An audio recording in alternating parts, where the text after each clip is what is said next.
step back now into the world of 1895, to a city, London, and a time when, for all intents and purposes, all was well with the world. To a street, Baker Street, swirling with yellow fog, where the wet pavements barely reflect the flickering gas lamps. To an address, 221B, where dwell two of the most famous personalities in all the world's literature, Sherlock Holmes and Dr. Watson. We're going to step into that fabled living room where so many of those great adventures began and take a close-up look at the world of Sherlock Holmes to discover, if we can, the man behind the myth, or the myth behind the man. Good evening. I'm your host, Sam Feinberg, and joining me in this adventure are several noted Sherlockians. Mr. Jack Coley, the present head mastiff of the Sons of the Copper Beeches, Professor H.W. Starr, one of the founders of the Copper Beeches and for many years the head mastiff, Mr. Robert Broderick, co-founder of another Sherlockian group in Philadelphia, the Masters Class, and finally, but not least, Dr. Julian Wolfe, the editor of the Baker Street Journal and one of the most renowned Sherlockian scholars in the world. Gentlemen, we'll get into our discussion in just a moment.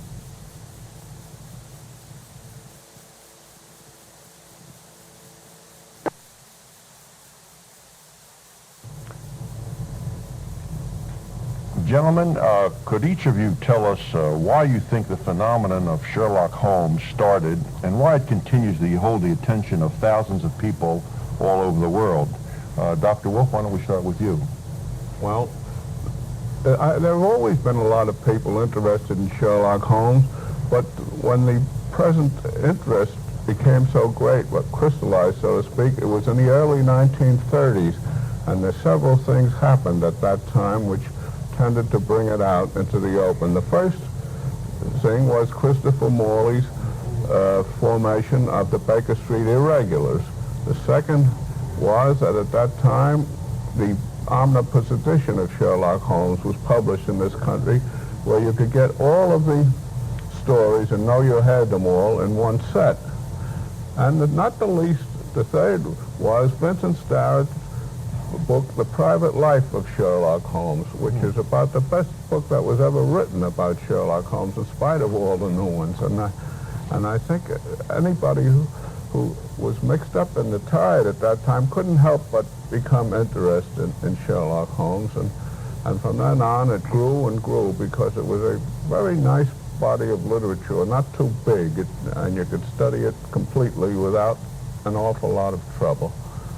And that's about it. And since then, we've had it. Of course, it's grown a lot. The literature has grown a lot. It's grown a lot, but see, the interest has always been there. They talk about it, the revival of interest. It's not a revival exactly. It's always been there, but just we've had a lot of books, and everybody's trying to cash in on the deal. Okay. Professor Starr, or can I call you Bill? If you prefer. Okay. Would you give us your thoughts on this phenomena? Well, I think there are several reasons. One that's usually mentioned is that many of us tend to look back to the Victorian age, or the latter part of it, as a period of security, whether it was or it wasn't in reality. It seems so to us. That is one, but I think Rex Stout once, in an article many years ago in the Saturday Review, mentioned what is an even stronger reason for the appeal. Sherlock Holmes is the perfect reasoning man, the logical machine that we all would like to be, but usually are not. And therefore, this strikes a responsive chord in us. Now, I notice on the series, I believe is on this channel, there was one character who presumably was not designed to be the leading character in a show you have called, I think, Star Trek. I think he goes on the name of Mr. Spock, and he is supposed to be a logical machine. Well, oddly enough, among his fans, I have heard, he has become extraordinarily popular. Well, therefore, I think that is one of the reasons.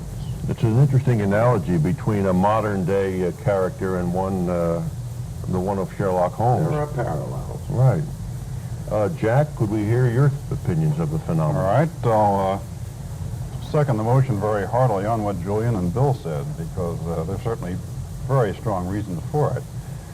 I think above all, though, the fact that nowhere in literature, to my knowledge, are any two characters so real, so three-dimensional, so vivid. Furthermore, they grow and develop throughout the stories. You don't get introduced in the first book to a person as you do in most series. You know 95% of what there is to know about them, if you can take. I'm not going to mention others because it might be embarrassing. Right. But in most cases, you meet the detective, and if you read 50 more books by the same author, and this is frequently possible, you might add 5% to your knowledge, and that's it. And the Holmes stories, as you go through the stories, with each one, you learn a new facet of Holmes' character, a new facet of Watson's character, perhaps, or the relationship. You're well into the stories before you even know that Holmes wasn't an orphan when his brother Mycroft suddenly pops into view. Right. And not only in the stories, but in the introductions, you had this wonderful setting, the little discussions, the facts, the shows of virtuosity in the science of deduction that have, in some cases, nothing directly to do with the story, but add so much to them. I've caught myself, and I think the others here have probably done the same thing, sometimes late at night when it's too late to read a whole book or even a long short story, just skimming through a few of them and reading those little marvelous little introductions and getting that fresh feeling every time from them. There's an ambience that comes out in the in those introductions, which is really marvelous, and you can keep coming back to, Right. as I've often done. Bob, could we have your thoughts on it? The period, the late Victorian, early Edwardian times, is so fascinating, and it's escapist for us. It's an era that we can go to that seems secure, and the means of transportation that were used are fascinating. The foods that they ate, the dress, the clothing, the style of living, all these things I think combined are like magnets that attract you to read the literature and to enjoy it, especially the Sherlock Holmes himself. He's the supreme thinker, sharp, and also Basil Rathbone, the series that this channel shows.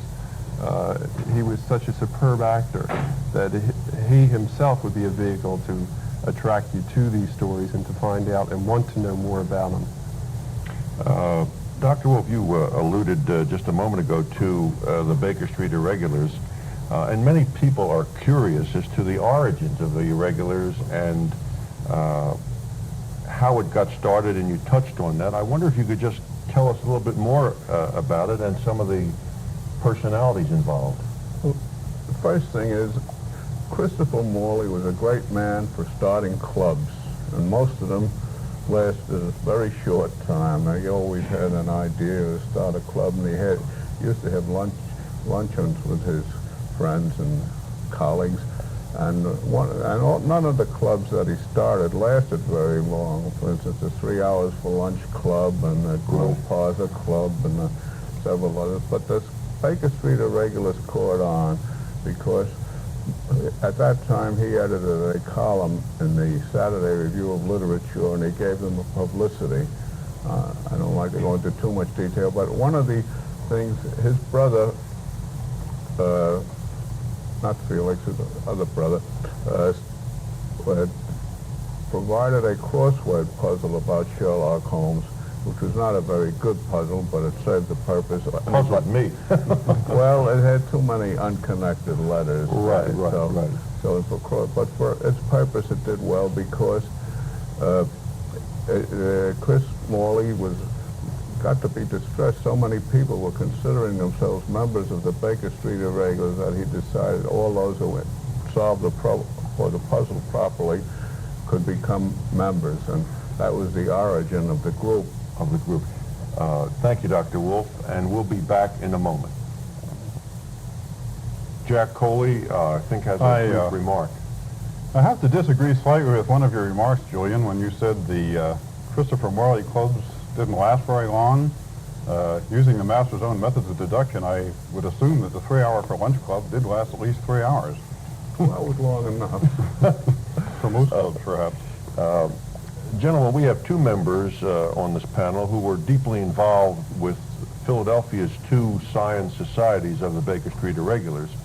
And I'd wondered, Bill, first, if you could tell us, since you were involved in the founding, how the Sons of the Copper Beeches were founded, and how did the name evolve? At a New York meeting in 1947, as I remember, Edgar Smith, who was then running the Baker Street Irregulars, pointed out there were a good many people from the Philadelphia area who were much interested in Holmes and suggested we should have a science society.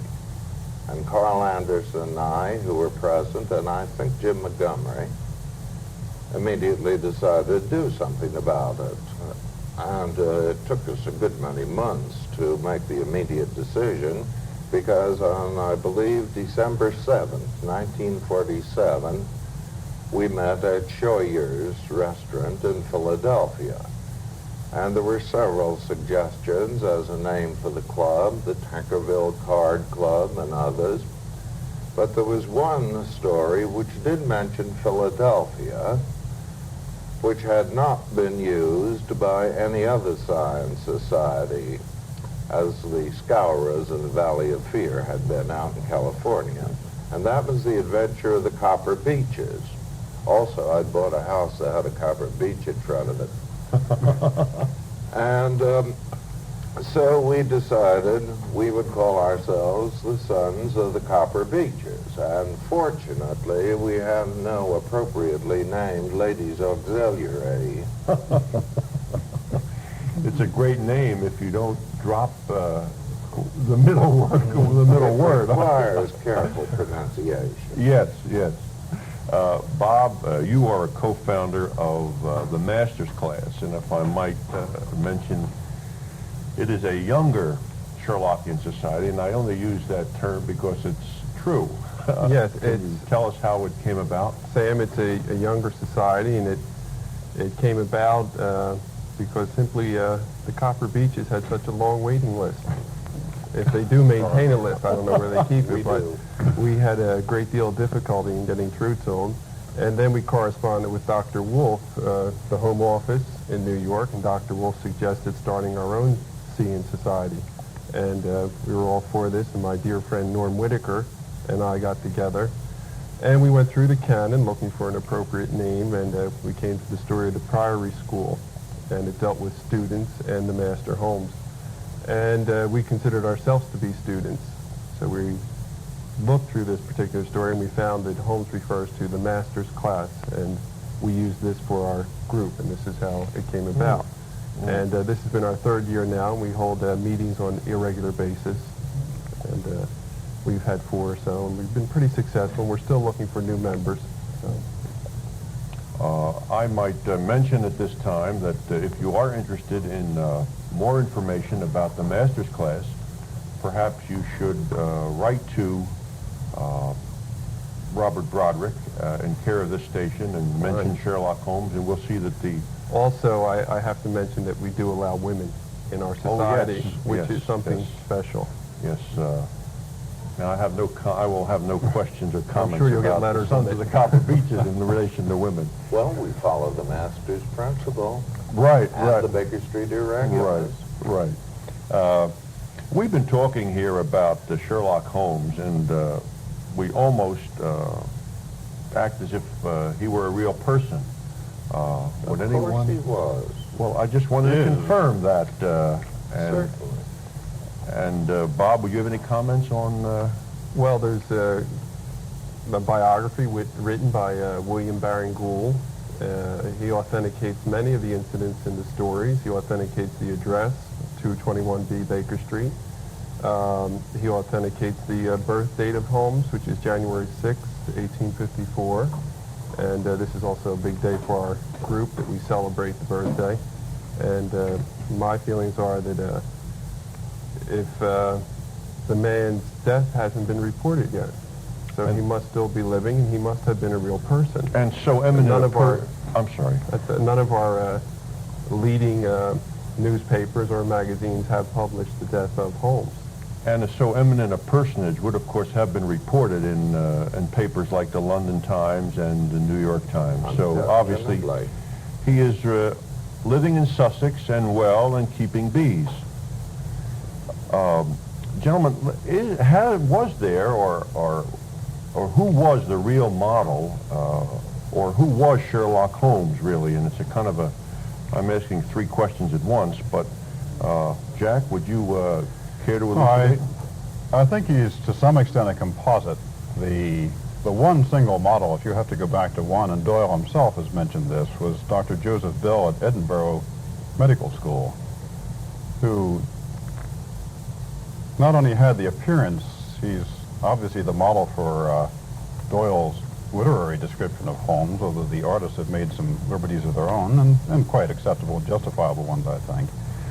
But he actually made the same sort of deductions on his clinical patients, to the amazement, delight, and sometimes frustration of his students, that Holmes did with his clients. And certainly there's a bit of Doyle himself in Holmes, but certainly Bell, and I guess a splash of Doyle, and from then on it thins out into minor strains of others he met in his travels. I have only one objection to make. Jack, you should not have said Doyle. You should have said the literary agent, because we know he merely edited and occasionally revised Watson's manuscript. Quite right, Bill. Quite right, quite right. And for this model, we could also perhaps add to it Adrian Doyle, Doyle's son, of the literary agent. He suggested that Doyle might have used as a model his secretary. The name escapes me right now. Does anybody recall? No, I think he was the fellow's name was Watson, and I think he used him. No, it wasn't Watson, but he used him as a model for Watson, is my recollection. Unless I'm. Oh, you're correct. I'm wrong. You're right. Getting off the track, I don't think that Doyle's secretary was ever considered as the model for Holmes. I think it was Watson. Watson. That's right. Watson. Right. Yes. That's my. Right. Let's get back on the track with perhaps a brief look at the room and the street that Holmes lived in, and we're talking, of course, about 221B Baker Street. What is, in fact, would you, any of you gentlemen comment on the location generally thought to be the real 221, based on clues in of all stories, The Adventure of the Empty House? Bob, would you want to start? Doyle didn't really help this finding the location. Even when he was interviewed on it, he stated that he had never stepped foot in Baker Street, and also from research at that time, it shows that the present location where 221B would be found, the street didn't extend that far up, and therefore there really wasn't a Baker Street. I'm not exactly sure about the Camden Mews and the connection there that was made with it. I believe there was a Camden House, but it was in a lower block, and it was opposite 111 Baker Street, or some such similar number. And around there, they usually argue you will find the original residence. We will take this up in a moment when we return. Dr. Wolf, would you spend a moment describing the actual location of 221B? Well, there's more been written about the location of 220B than about many other things. We have several projects in which we have a large bibliography. One of them is the location of 221B, and the most documented or the best described effort to locate it was one that was made by Dr. Gray Chandler Briggs of St. Louis, a well-known Röntgenologist of his day. He was armed with a copy of Vincent Starrett's Private Life and also the copy of The Return of Sherlock Holmes, The Empty House, the first story in The Return. And he took his camera with him, and he followed the route to described by the Watson in The Return, in which they Sherlock Holmes and Watson's proceeded down a lot of dark alleys and turned corners and finally ended up at a house, and they went up the back stairway, and the house was empty, of course, to fulfill all the conditions. Right. And Holmes lifted the window shade and said to Watson, "Where do you think we are?" And Watson said, "Surely we are in Baker Street." And he said, "Yes, you are in Camden House, right across from our old quarters," and there it is. And they went down, and Dr. Briggs went down, went out the front door, looked at the front of this house, and was surprised to see a sign on it that said Camden House. Well, And a fan light over the door, which had been described. and Right. I mean, it fitted the description perfectly, yes. And he took a picture of that house as Camden House, and he took a picture of the house directly across the street as 221B 221B, Baker Street. yes. Well, anybody would be exultant at a feat like that, and he was, and he went to tell Conan Doyle about it, and Conan Doyle said, "How would I know? I've never been in Baker Street in my life." Well, that sort of took some of the starch out of him. And there were many, I mean, there was no location been discovered. 10 people will tell you they've discovered the exact location, but unfortunately they're all different. Right. And well, that's where it stands. Right. Okay. Once you, of course, step into the living room, you have another problem, and there have been many descriptions of the living room taken from the various stories, and they all seem to fit together, except I guess the one that gives everyone most of the trouble is the bow window, because in all of Baker Street, I don't believe there are any bow windows, and that is one of the problems that Sherlockians wrestle with as we go through various problems that arise in the canon. Do you have any thoughts on that, Dr. Wolf? Well, unfortunately, the bow window is mentioned in 2 stories. If it had just been mentioned in the Mazarin Stone, we wouldn't have to worry about it too much because we could dismiss that. That was a theatrical adaptation. Right. But it is also mentioned in the Beryl Coronet, and so we have to try to make it. And I've tried to depict it somehow, and I thought mine was as good as any, but none of them are very good. Right, okay. Of course, then there was a tremendous amount of material in each of the rooms, and I think Dr. Wolf earlier had alluded to the fact that if you try to get everything into the room, you'd have to have a stadium or a warehouse. There are 3 items which are almost universally associated with Sherlock Holmes, and yet, strangely enough, were never really in any of the stories. And I wondered, Jack, if we might start with you, one being elementary, my dear Watson. The word elementary appears in a similar context in 3 stories, actually, but never elementary, my dear Watson. I don't believe he ever says elementary Watson. In one case, Holmes is describing one of his lines of reasoning to Watson's eternal mystification, and Watson says extraordinary, and Holmes says elementary, but not Watson, my dear Watson. Not together. And He does somewhere say, "My dear Watson." No. but never the 2 in conjunction. Also, superficial, my dear Watson, is mentioned, but never elementary. He says simplicity several times, too. Simplicity itself or something to that effect. All right, how about the well-known calabash pipe? You're laughing, Bill. Why don't you describe how that crept into I the story? assume it crept in because of William Gillette's use of it, or because an artist depicted it in some early illustration. But Holmes is recorded as having smoked only a straight pipe. Dr. Wolf, I think there are 3 allusions to pipes. More than 3 allusions, but 3 pipes. 3 pipes that are mentioned, actually Exactly. mentioned, yes. There's the briar pipe and the clay pipe, and then once they mention his cherry wood pipe of disputation. It all Meditative mood. It always amazes me, being a pipe smoker, that Holmes's pre-breakfast pipe consisted of the dottles of all the pipes left over from the day before. And any pipe smoker can tell you that can be pretty That'd strong be like for smoking pre-breakfast. an old shoe. We'll be back in just a moment.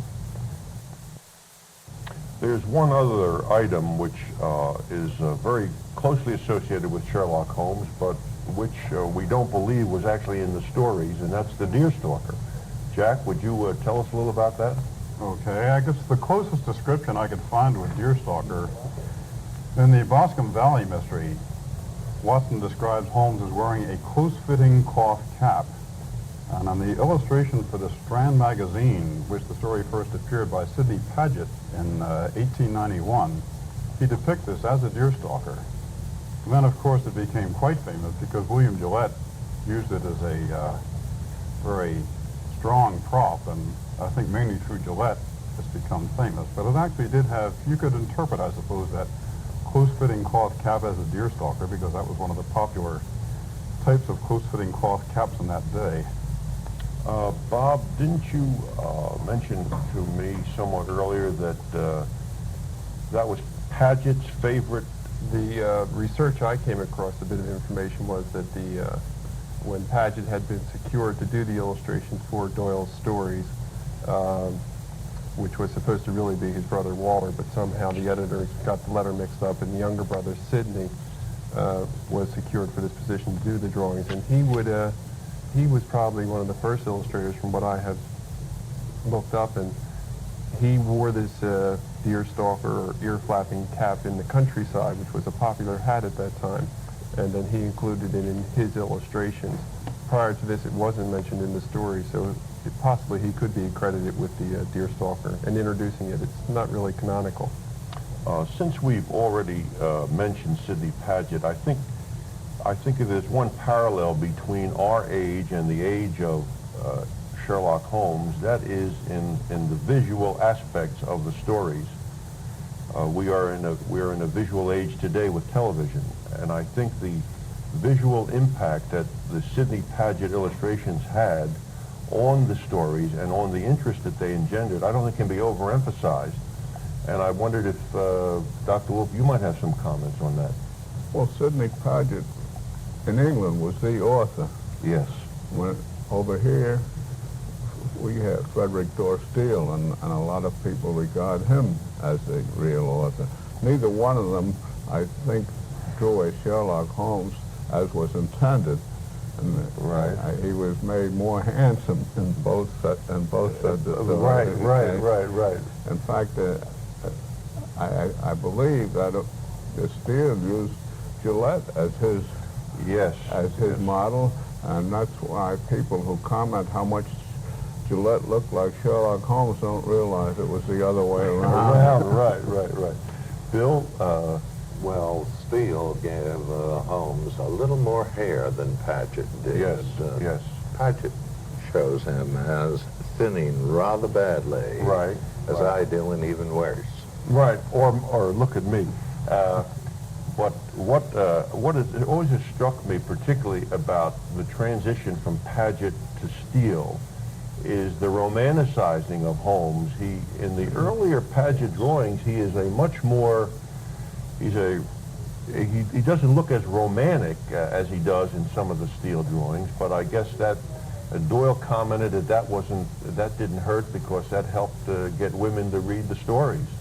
I think on Doyle's description, it's so vague, really, that he really left the door wide open for most of the illustrators to come.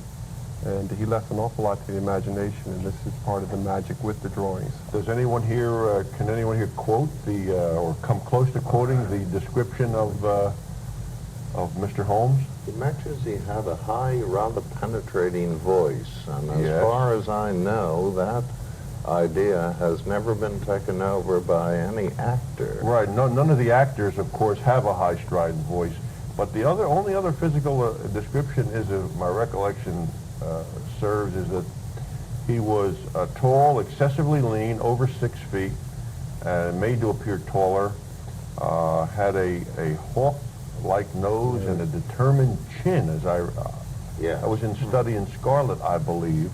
His physique is more closely described because you're told about his boxing ability. Yes, And right. you Right. can tell that he was a man who used a straight left and a right cross, Right, right. rather on the Gene Tunney style of boxing, Right. but much leaner than Tunney. The very interesting part of his description in Starrett's Private Life, the first edition tells where his mentioned about his penetrating gray eyes, and he says that is the only place in which we are told about the color of his eyes. But I think it was J. Finley Christ who compiled the directory of Sherlock Holmes.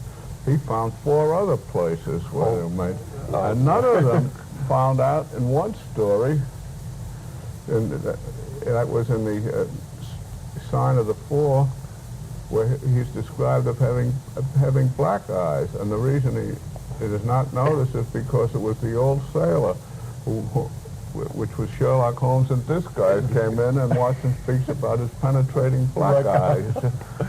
Well, maybe he used Had contact lenses. Yes, He was a forerunner I of- wrote that up, in which several articles had been invented by Sherlock Holmes, and I decided he had also been, among other things, the inventor of contact lenses, and also the long-playing record, because that was used in the Mazarin Stone. Yes, Yes. yes. I have another theory about the Mazarin Stone, and that is he was the first hi-fi buff in the world, but because I doubt if you found a hi-fi recording in those days. well, it may be something I will write one day. All right. The Count of Tone. When we, it's just a step from talking about the illustrators to the actual portrayers of Holmes and Watson on the screen. And of course, I guess for our or only for my generation, Basil Rathbone was the epitome of Sherlock Holmes in person. And I wonder if you might have some other impressions, Dr. Wolf. No, that's exactly my impression. Right. I happened to meet him once at a rehearsal of a television broadcast, and he, not only does he speak like Sherlock Holmes, he knows Sherlock Holmes and thinks like Sherlock Holmes. Yeah. So he was always my idol. Of course, I never saw Gillette. Now, I won't. I'm not in a position to argue with the people who say Gillette was the greatest, but I can't see how anybody could have been better than Basil Rathbone, except this new play, John Woods, who played it. It was marvelous. I think he's very good, and I think he's going to be mentioned Marvelous. among the Marvelous. trio. I did see Gillette. I was, Bill, really, you must have been so young that... I was youngish, Right. distinctly, but let's not go into my exact age. But I do remember him rather vividly. He was extremely good. The play wasn't terribly good, but he carried it. It was a very forceful personality. But mainly, I must admit, Rathbone is the one who comes to my mind as an actor. And there are many people who consider the 1939 Hound of the Baskervilles as the best portrayal of Holmes that Rathbone did. And of course, they went on from that to the whole other series. I remember seeing John Barrymore as Sherlock Holmes. Yes. Oh, really? He did, one of his very early I know he plays. did one, but I didn't realize it. Was that I a remember. silent or? It was silent, I believe. I was quite young at the time, but as I recall, he wasn't bad, but then I was very young when I saw it. Gentlemen, just to wind this up, we've covered the illustrators, and we'll be back with some interesting observations in just a moment. We've been talking of William Gillette, the actor, and for those folks in our audience who are not familiar with William Gillette, he was an actor who wrote and got Doyle's permission to write a play and act it in a play starting in 1898, and he performed in this role until he started his farewell performance in 1929, and amassed a large sum of money in portraying the role of Holmes, and built himself a castle on the Housatonic River, complete with his own railroad. and he was identified in many people's minds with Sherlock Holmes as being the best personification that anyone could possibly come up with. And Doyle himself said it was an uncanny resemblance on stage. I just want to move on to something, and I want to quote from a very famous American Sherlockian writer, Vincent Starrett, and he has written, quote, "If our civilization were to meet with an accident and our system of records become disarranged, scholars of the future delving among the relics of our shattered fame might easily reach the conclusion that he, Sherlock Holmes, was a leading, if unconventional figure of the Victorian age. As a matter of fact, it would be quite easy, I think, to prove that he had lived. Would you care to comment, Dr. Wolf, on the various plaques that honor him around the world? Before I start that, I'd like to say there was a story in one of the science fiction magazines called The Return. It was published many years ago, and it did describe the civilization as the aftermath of an atomic war, and there was an isolated group living according to certain rules, and apparently they had the only books they had left was the Sherlock Holmes stories, and when these aviators came to visit their area, it was in Pittsburgh, and their mission was to dig up the ruins around Carnegie Tech Library to get the books out, and they promised them they would get them another copy of the book. Oh, fascinating. And they came in, they said, and these people made deductions in the Sherlockian style. That was their only book, and that's how they ruled their lives. But now you were asking about... Well, asking about the plaques, the honoring... Well, there are several of them. The most famous one, I think, may be at the Reichenbach Falls, but the others preceded that was the one at the Criterion Bar where Watson met young Stanford, which resulted in what we have. Right. And then there's another at St. Bob Hospital where Watson met Sherlock Holmes, which resulted in their rooming together. And the famous line, of course, you have been in Afghanistan, which is carved into the plaque. Plaque, yes, yes. Actually, we should also mention that it's so easy to believe in Sherlock Holmes because he still gets letters written to 221B Baker Street. And Jack, would you comment on some of the interest that's engendered in people throughout the course of years? I can't name the organization, but someone has set up to answer the Abbey Trust Right. building. Right. They've assiduously answered all of these letters and helped to keep the thing alive, and they've done a very noble job of this. A little sidelight to that, I gather, whether this is still true today, I'm not sure, and it probably is, but quite recently, they checked with the London police force for the most frequently asked for address, and it turned out to be 221B Baker Street. Strangers in London asking the bobbies how to get around. Amazing. I just thought we ought to mention for a moment the tremendous upsurge in interest in Holmes over the past just 18 months. There's been, of course, a very successful Broadway play. There have been a number of books. There's a book called Naked is the Best Disguise, The 7% Solution, which has been on the New York Times bestseller list for over 30 weeks. And of course, last but not least, is really an incredible volume called The World Bibliography of Sherlock Holmes and Dr. Watson, which only includes items up until 1972 and is going to have an appendix published. And only up until 1972 it contains over 6,000 items. And it's just, if you are interested in Sherlockiana, I guess it's a must.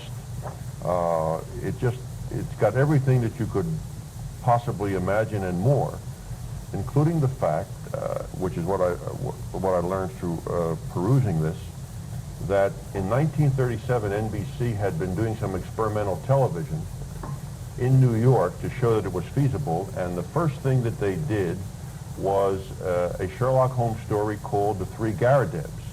And Jack, will you tell us why you think it was The Three Garridebs? Well, The Three Garridebs has one great plus going for it as far as the early days of television go, and that is the scene is so confined. It takes place first in the Baker Street lodgings of Holmes and Watson, and secondly in the room of Mr. Garrideb, and nowhere else. So it's a very convenient one for the group to put on with the minimum of scenery and fuss. Incidentally, Sam, I couldn't help but notice, do you always buy books to match your jacket? No, I don't. I'm just not quite aware of that. We'll be back in just a moment. We've just, of course, been mentioning this incredible tome called The World Bibliography of Sherlock Holmes and Dr. Watson, and it's written by Ron Burt DeWall, or compiled by Ron Burt DeWall, and he's done an incredible job. And I just was looking through this for a moment, and it's really fantastic to think of some of the languages that the Sherlock Holmes stories have been translated into. Here is a language called G-U-J-A-R-A-T-I, which if any of you will try to pronounce. Here's another one called Canarsie, K-A-N-A-R-E-S-E. That couldn't be a Brooklyn Well, I know they're supposed dialect. to speak different Canarsie, but I don't think that's Here's another one called Telugu, T-E-L-U-G-U, another one called Urdu, U-R-D-U. So the Sherlockian interest goes around the world. And again, this is an incredible piece of work by Mr. DeWall. I don't want to go too much further without mentioning what I think is an indispensable magazine for anyone interested in Sherlockiana. It is the Baker Street Journal, and it is edited by Dr. Julian Wolfe. And if you are at all interested, we will give you some information where you may write for a subscription. But I urge you, if you have any interest in Sherlock Holmes, to subscribe to this. It comes out 4 times a year, and I can tell you when it comes to my house, I have very great difficulty doing anything else until I get through it. We've come in this program, we've discussed many aspects of Sherlock Holmes, but we so far have really not said too much about his great sidekick, Dr. John Watson. Bob, would you want to comment on that? Well, Dr. Watson is the ideal companion, the ideal friend for all of us. And this is something special in this relationship. And the model for Dr. Watson was the secretary of Doyle. And it's like Boswell and Johnson. Without the two of them, it wouldn't be the magic there. I don't think we'd have the interest we have in the stories. Bill? Well, there's another reason. I don't understand the references to this man Doyle because although I presume you mean the literary agent. Yes. But Watson evidently had vile handwriting, and as I've said, the literary agent probably revised his manuscripts a bit. Consequently, there are many, many inconsistencies. We know that Watson was wounded in the Afghan War by a Giselle rifle, which fires a hefty bullet. But he was wounded apparently in several places. Now, a Giselle bullet is very big, and usually when you're carrying a chunk of lead like that around in your carcass, you have a dim idea of where it is. But Watson doesn't. He keeps forgetting. Sometimes it's in his shoulder, sometimes it's in his leg, and once there's a reference to his Achilles tendon. So there is a compromise. We know his orderly threw him over his pack horse to take him out. He might have been knocked senseless by a shoulder wound and therefore thrown over a pack horse. And if so, he presented a target so tempting no Afghan could refrain from firing. And out of delicacy, therefore, Watson might have said that his old wound in his leg throbbed. Oh, okay. We'll leave his wounds at that. I think we should also, of course, not conclude or finish any program about Sherlock Holmes without a mention of the infamous arch-villain, Professor Moriarty. Dr. Wolf, would you comment? Well, Moriarty gets a lot more attention and more notice than he really should have. After all, his part in the stories is very small. And in fact, some people have been bold enough to suggest that he was an invention of Holmes's because nobody ever saw him. There's one brief place in the Valley of Fear where Inspector McDonald said he went to talk to him. But outside of that, the only knowledge we have of him is when Holmes tells Watson all these terrible things. And Watson, in one story in the Valley of Fear, he knew him. He was, but in his last bow, he didn't know. You're right. In the final problem, he didn't know him at all. And, so Moriarty's history is a very, I should say, crooked one, I suppose. And Holmes sees this man rushing up to this train in the final problem, and he says, "There goes Moriarty." And Watson looks out and sees somebody. It could have been anybody.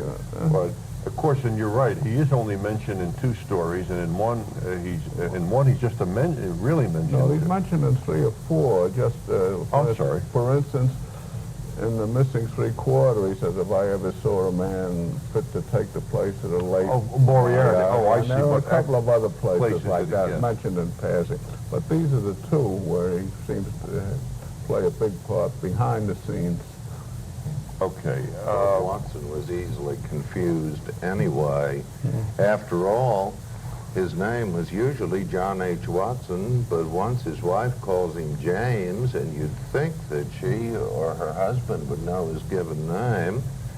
And finally, nobody's sure how many wives Watson had. He probably had 1, but he also may have had 3. I think on that note, we'd better conclude because that could take another program of its own to discuss.